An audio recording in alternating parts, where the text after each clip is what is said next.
A Trinidadian arrested after allegedly trying to steal a plane at a U.S. airport. And in sport, West Indies women eager to level the ODI series against South Africa. I'm Dawn Paris, and this is the Caribbean in 10 for Friday, September 21st.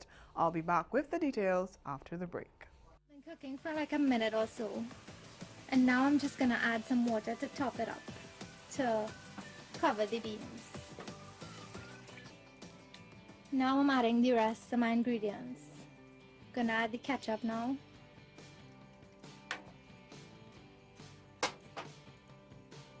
The scallion or the side. The cilantro. This hurricane tip comes to you compliments the Caribbean Disaster Emergency Management Agency and the Caribbean Media Corporation. Be prepared. During the storm or hurricane warning, shut off main electrical breaker.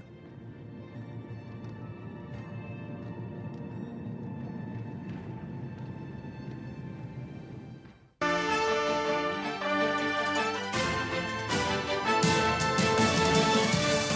22-year-old Trinidadian aviation student, the son of a former university principal, has been charged with trying to steal a plane in the United States after jumping an airport fence in Orlando, Florida, and boarding the aircraft yesterday.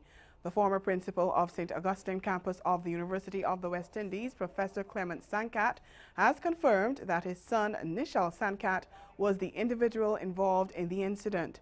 He told the Trinidad Guardian newspaper he could not make any comment on the matter, but confirmed that his son had been very depressed earlier this week. The young Sankat faces charges of criminal theft of an aircraft, criminal trespassing, and visa violation. U.S. law enforcement authorities said he had parked his car and left it running, jumped the airport fence, and boarded an American Airlines plane that was parked for maintenance. As we hear in this TV6 News report, Orlando Melbourne International Airport spokeswoman Lori Booker told reporters that when Sankat reached the flight deck, 2 technicians and 2 security guards detained him before he could attempt to start the plane. When the suspect entered the plane, he was not recognized by the 2 people on the plane doing work on it. One was a technician and one was a supervisor. When they approached him and he did not answer accordingly, they tackled him. They brought him down in the cockpit, and they wrestled him down into the hangar, the large hangar.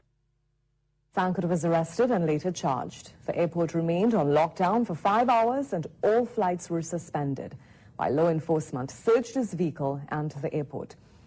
Local media report that Sankat entered the U.S. through Canada and is a part-time aviation management student at the Florida Institute of Technology. Bermuda's opposition leader, Jean Atherden, has lost a vote of no confidence and is expected to be replaced by businessman Craig Cannonier, who resigned as premier 4 years ago under a cloud of controversy. The likely change comes after most of One Bermuda Alliance's 11 members of parliament voted against her. Atherden had been defeated by Cannonier in a leadership fight last year. Gary Moreno of Bermuda Broadcasting News reports. The meeting to determine a new leader of the opposition was held last evening with 8 of the 11 OBA members of parliament reportedly signing a letter expressing support for Craig Cannonier replacing Jean Atherden in that role.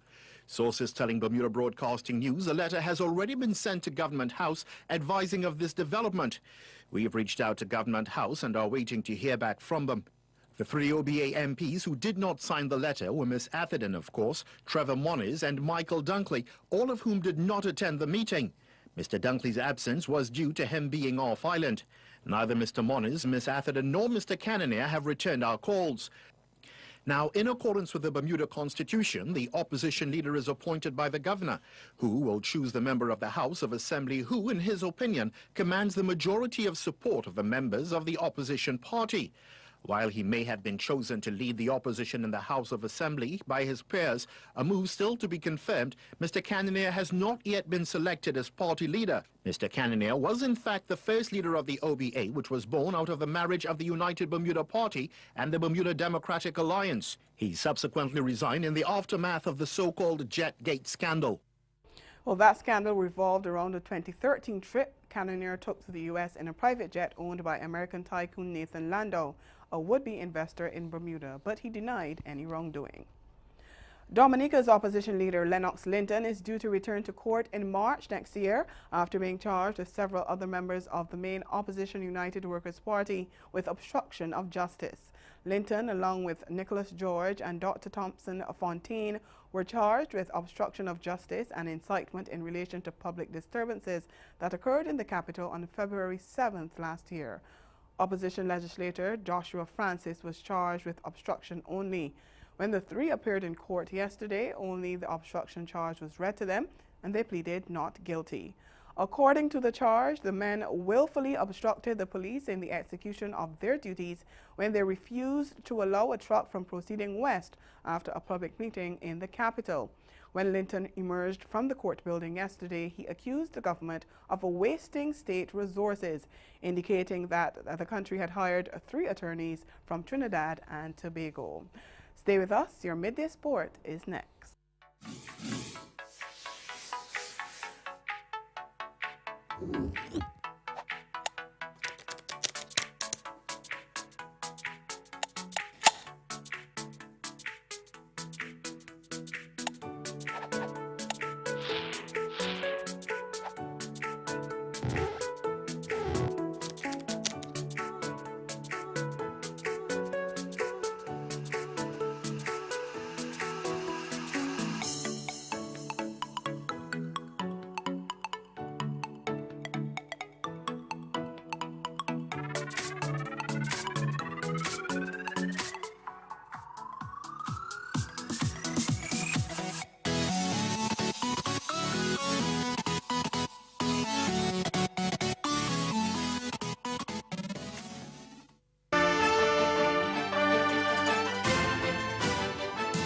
West Indies women are hoping to level the ODI series against South Africa tomorrow. They lost the first match, but the home side, led by Deandra Dottin's 3-wicket haul, had put themselves in a good position after limiting the opposition to 177 for 8 in the second ODI, with the match having been reduced to 38 overs. But the Windies' run chase never got going because of rain. Dottin said while there was nothing they could do about the weather, they were eagerly looking forward to tomorrow's game and to even the series at 1-1. Well, unfortunately, we can only control what we can control. You know, the weather is not in our hands. The weather is in a lot of hands. So whatever happens, you just have to accept it and just bounce back for the last ODI. We as the West Indies women's team, we are looking forward to that game because we want to level the series and at least get some points on the board. The Barbadian all-rounder, who captured 3 wickets for just 29 runs from her 8 overs, said although the Windies were not able to push for victory, she was pleased with her performance. Yes, I am very happy with my performance today. You know, producing for the team is a must, you know, and it's something I always want to do. So in order to have like my team in a good position, you know, I always try my best to make it happen. Globetrotting Bermudian all-rounder Kamal Leverock is to fly to Australia next week to play a season with Adelaide outfit Walkerville Cricket Club. Leverock, who is back in Bermuda where he helped Flats beat Warwick in the First Division 2020 final at Seabreeze Oval on Sunday, will return to England for a week before heading to Australia to spend the summer playing in the Adelaide Premier League. The right-arm fast-medium bowler who bats left-handed played in the inaugural Global T20 Canada tournament this summer, a member in the same title-winning Vancouver Knights team led by former West Indies captain Chris Gayle. And that's Caribbean in 10. Join us this evening at 6:30 for Caribbean Newsline.